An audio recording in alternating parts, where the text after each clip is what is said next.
Bonsoir, mesdames et messieurs, et bienvenue à cette édition spéciale du téléjournal Estrie Week-end.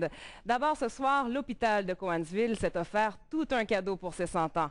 Une nouvelle urgence construite au coût de 23 millions de dollars. René Dumais-Baudouin.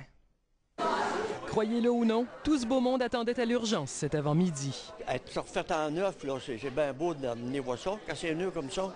Chacun voulait voir ce que 23 millions de dollars d'investissement avaient apporté de changement à leur hôpital. C'est vraiment une mise à niveau avec les standards actuels au niveau de l'infrastructure, de la superficie de l'urgence. Il ne faut pas se cacher que l'ancienne urgence était désuet.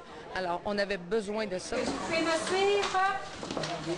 Agrandissement, réaménagement, ajout d'équipements spécialisés, la population pourra bénéficier d'une plus grande efficacité et d'une sécurité accrue. Chaque civière est maintenant dans une salle avec des murs, donc beaucoup plus sécuritaire au niveau prévention des infections. On regarde beaucoup au niveau de l'approche gériatrique, donc avec des corridors qui sont beaucoup plus larges, ça permet vraiment de faire marcher les patients, de s'assurer qu'ils gardent une bonne autonomie. C'est important, un hôpital dans sa région? Ben, mais hein, bien content de l'avoir à part de ça, on s'en sert.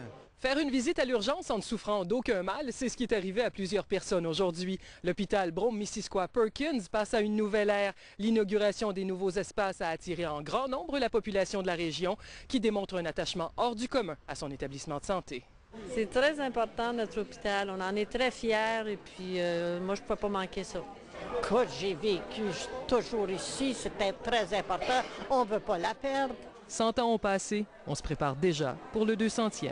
On a une capsule du temps, Time Capsule, où est-ce qu'on a demandé à la communauté d'écrire des messages. Qu'est-ce qu'ils souhaitent nous avons actuellement à BNP, qu'on souhaite qu'ils conservent pour l'an 2110. Alors, cette capsule-là sera mise en terre dans les prochains jours et sera ouverte en 2110. On retourne dans le hall d'entrée.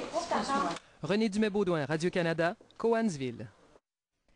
Les élections